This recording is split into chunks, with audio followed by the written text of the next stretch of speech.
Hello all, welcome to my channel. चला, आज आपण लेसन नंबर आहे 14 बँक अँड सिम्पल इंटरेस्ट, त्यातला प्रॉब्लेम सेट 35 आहे तो सॉल्व्ह करणार आहे. तर आता ह्याच्यामध्ये बघा, ह्याच्यामध्ये इंटरेस्ट काढायचा आहे आपल्याला. तर सिम्पल इंटरेस्ट काढायकरता एक फॉर्म्युला पण आहे, पण तुमच्या बुकमध्ये ज्या पद्धतीने प्रॉब्लेम सोडवले आहेत त्या पद्धतीनेच आपण हे प्रॉब्लेम सोडवणार आहोत. सो इथे फॉर्म्युला आपल्याला यूज करता येणार नाही. इथे आपल्याला इक्वेशन तयार करून मग आपल्याला इंटरेस्ट काढायचा आहे. तर तो कसा काढायचा ते बघूयात आपण. पहिले बघा, प्रश्न काय विचारलाय, at a rate of 10 PCPA what should be the interest for 1 year on ₹6,000. मग 6,000 वर इंटरेस्ट किती असेल जर 10% पर ॲनम हा रेट असेल तर. आता आपण जे गिवन आहे ते देऊन घेऊयात. इथे गिवन काय आहे, प्रिन्सिपल अमाऊंट दिलेली आहे. ठीक आहे, प्रिन्सिपल अमाऊंट काय आहे, principal amount is equal to ₹6,000. ठीक आहे, रेट ऑफ इंटरेस्ट किती दिलेला आहे, rate of interest 10 PCPA. PCPA म्हणजे पर्सेंट पर ॲनम, हा त्याचा फुल फॉर्म आहे.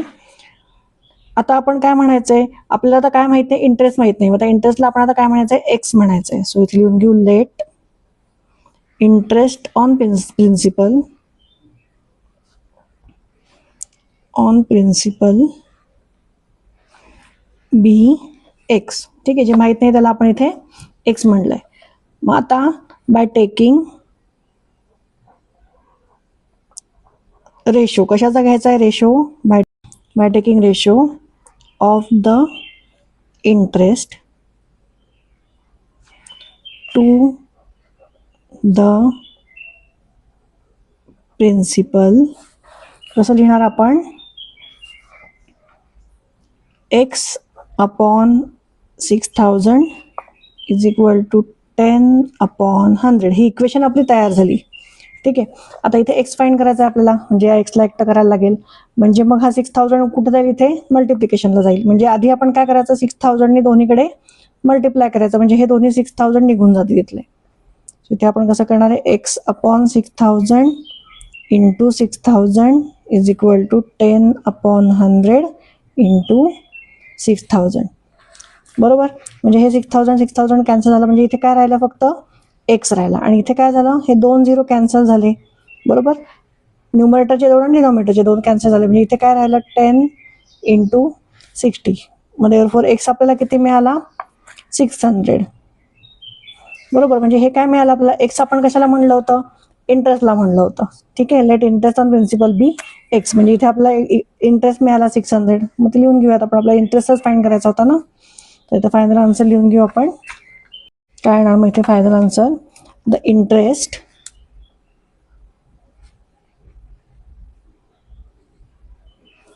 फॉर 1 year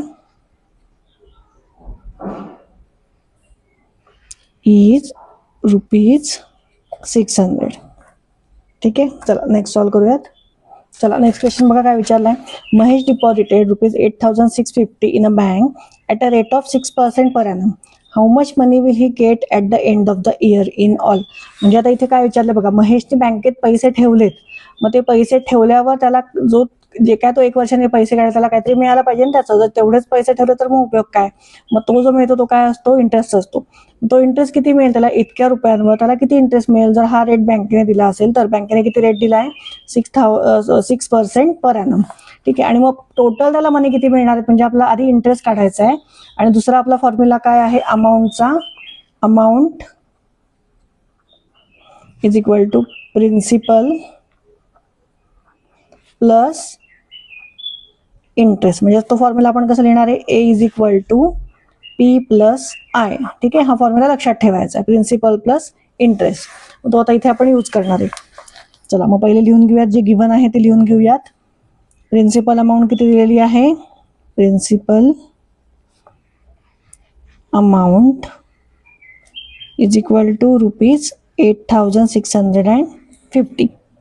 ठीक आहे, रेट ऑफ इंटरेस्ट किती दिलेला आहे तो लिहून घेऊयात. Rate of interest 6% per annum एवढा दिलेला आहे.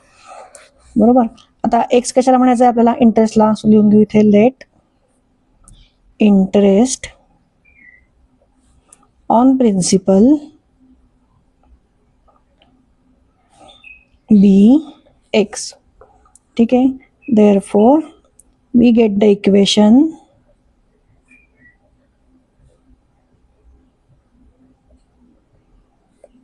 Bye taking ratio of the interest to the principal. जे वरती लिहिले आपण तेच लिहायचं, मग अशी लिहिले होते फर्स्ट क्वेश्चनमध्ये. Ratio of the interest to the principal. ठीक आहे. मग काय असणार आहे ratio? X upon 8,650 is equal to rate किती आहे? 6 अपॉन 100. हा 6% पर ॲनम आहे. पर्सेंट म्हणजे मग काय येतं तेव्हाच तिथे 100 येतं. म्हणजे आपण हा 6 कसा लिहिताना लिहिणार आहे? 6% असला की 6 अपॉन 100. आणि ह्याचा इंटरेस्ट आपल्याला करायचा, त्यामुळे तो एक्स कायम इथे वरती येणार इक्वेशनमध्ये. आता परत 8650 ने काय करायचं? दोन्हीकडे मल्टिप्लाय करायचं, म्हणजे हे दोन्ही कॅन्सल होईल. सो असं लिहून घेऊ आपण 8650 into 8650 is equal to 6 upon 100 into 8,650. म्हणजे हे कॅन्सल झालं. मग एक्स इज इक्वल टू किती राहिलं? हा 110 इथे कॅन्सल झाला. ठीक आहे. मग आता 5ने याला डिवाइड होईल. 5 2 जा 10, 5 1 जा 5. किती उरले? 8 मधनं 5 गेल्यावर 3 राहिले. म्हणजे पुढचा नंबर काय तयार झाला? 36. सो 8 7 जा 35. बरोबर. मग 36 बन 35 गेले, 1 राहिला. मग पुढचा नंबर काय तयार झाला? 15. सो 5 3 जा 15 म्हणजे 173. आणि आता इथे 2 राहिलेत खाली. 2 ने 6 ला डिवाइड होईल. सो इथे आपण घेऊ 2 1 जा 2, 2 3 जा 6. म्हणजे इथे काय येणार आहे? 3 इंटू 173. म्हणजे एक्स इज इक्वल टू काय मिळालं आपल्याला? 3 3 जा 9, 3 7 जा 21. कॅरी ओव्हरला गेले 2 इथे 1च्या वरती. 3 1 जा 3 प्लस 2 इज 5. म्हणजे 519 आपल्याला काय मिळालं? इंटरेस्ट मिळाला. सो इथे फायनल आन्सर लिहून घेऊ आपण. फायनल आन्सर नाही, आपल्याला आता काय करायचं आहे बघा, इथे टोटल अमाऊंट काढायची. How much money will he get at the end of the year in all. म्हणजे पूर्ण पैसे त्याला किती मिळतील? हा तर त्याला इंटरेस्ट मिळाला, आणि प्लस त्याने जे बँकेत डिपॉझिट केले ते पैसे ते सुद्धा त्याला परत मिळणार ना. सो ते लिहून घेऊ आपण. Therefore the interest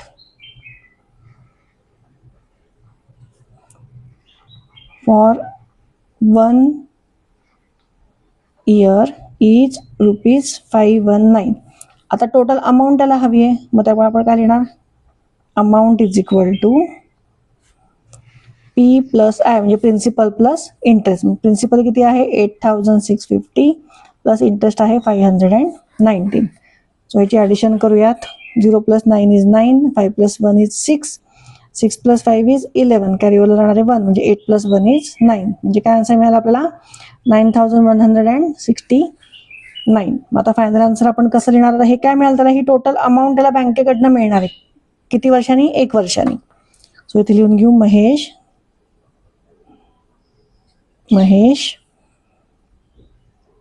will get ₹9,169 at the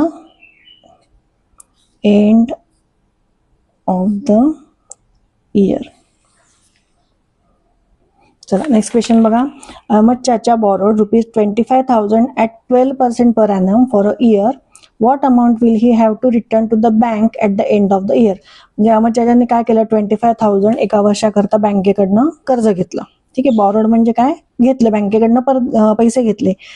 आणि किती रेटवर घेतले? 12% per annum for a year, एका वर्षाकरता. मग एका वर्षाने त्यांना टोटल किती अमाऊंट परत करायला लागेल बँकेला? म्हणजे हे 25,000 प्लस काहीतरी अमाऊंट त्याला बँकेला परत करायला लागेल ना. ते कुठल्या रेटने करायला लागेल? 12% पर ॲनम. चला मग ते काढूयात आपण. पहिले लिहून घेऊयात प्रिन्सिपल अमाऊंट.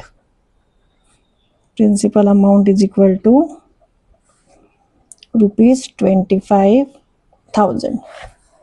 ठीक आहे. रेट ऑफ इंटरेस्ट किती आहे? 12% per annum. Rate of interest is equal to 12% per annum. चला आता मग इंटरेस्टला काय म्हणायचं आपण? X. So let interest on principal be x. So we get the equation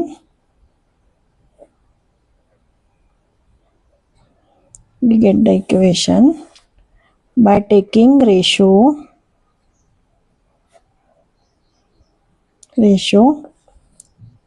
of the interest to the principal.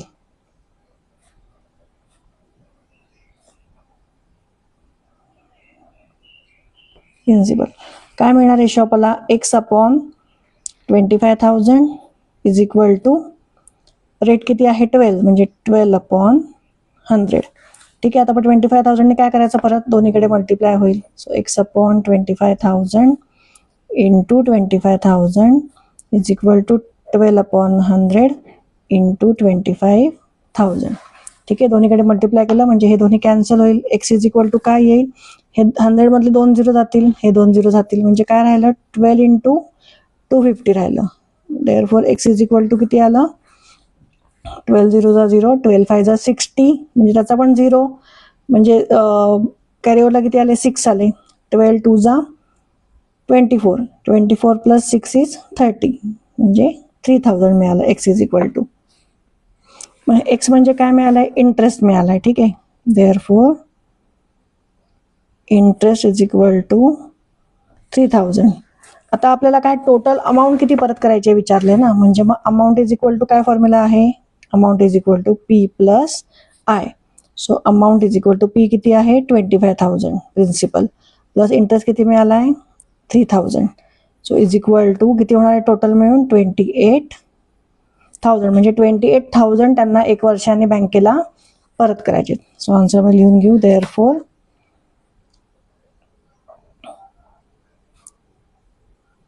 Ahmed Chacha will have to return rupees 28,000 to the bank at the end of the year. यावेळी तुम्हाला फक्त एकाच वर्षीचे problem आहेत म्हणजे 1 इयरचं. Next year पासून तुम्हाला काय असणार आहे इयर्स पण वाढणार आहेत आणि मग तेव्हा तो फॉर्म्युला असणार आहे. तो फॉर्म्युला तुम्हाला 7th स्टँडर्ड पासून यूज करायचा आहे. चला नेक्स्ट बघूयात. चला नेक्स्ट क्वेश्चन रीड करूयात. Kishanrao wanted to make a pond in his field. He borrowed rupees 35,250 from a bank at an interest rate of 6% per annum. How much interest will he have to pay to the bank at the end of the year? म्हणजे आता इथे आपल्याला फक्त काय विचारलं interest विचारलं म्हणजे इथे आपल्याला अमाऊंट काढायची नाहीये टोटल, फक्त इंटरेस्ट काढायचा आहे. चला लिहून घेऊयात. आता पहिले ते दिलं ते लिहून घेऊयात. प्रिन्सिपल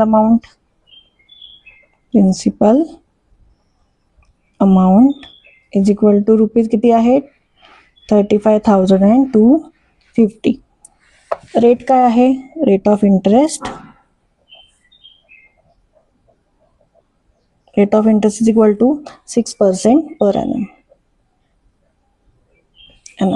चला मग इंटरेस्टला काय म्हणायचं आहे x. So let interest on the principal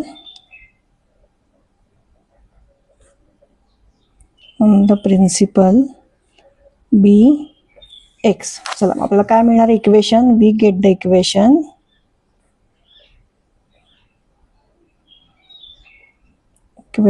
bye taking ratio.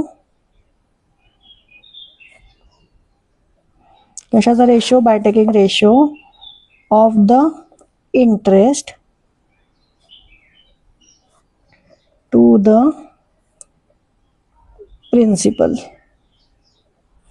चला मग काय मिळणार आहे x upon 35,250 is equal to rate of interest rate किती आहे 6/100. चला मग ह्याने काय करायचं आहे परत दोन्हीकडे मल्टिप्लाय होईल 35,000 35,250 into 35,250 is equal to 6/100 into 35,250. मग हे कॅन्सल होईल. x इज इक्वल टू काय मिळेल इथे 1 1 0 इथे कट होईल. आता बघा 3 5 2 5 आहे आणि 10 आहे म्हणजे हे 5 ने डिवाइड होईल दोन्हीला. सो 5 2 जा 10, 5 7 जा 35 बरोबर. आता 2 ला डिवाइड होईल का 5 ने नाही होणार म्हणजे मग 0 घ्यायला लागेल मध्ये. आता 25 ला होईल का होईल. सो 5 5 जा 25 म्हणजे 705 मिळालं. आता 2 ने 6 ला होईल 2 1 जा 2, 2 3 जा 6 म्हणजे काय राहिलं वरती फक्त 3 × 705 व खाली डिनॉमिनेटरला 1 आहे तो आपण घेत नाही. So 3 into 705. So therefore x is equal to, चला 3 ने मल्टिप्लाय करूयात. 3 5 जा 15, बरोबर. कॅरीला जाईल 1, 3 0 जा 0, राहिलेला 1 खाली घ्यायचा, आणि 3 7 जा 21. म्हणजे काय मिळालं, 2115 हे काय मिळालं आपल्याला, इंटरेस्ट मिळाला. मग आपण फायनल आन्सर काय लिहायचं आहे, therefore Kisanrao will have to pay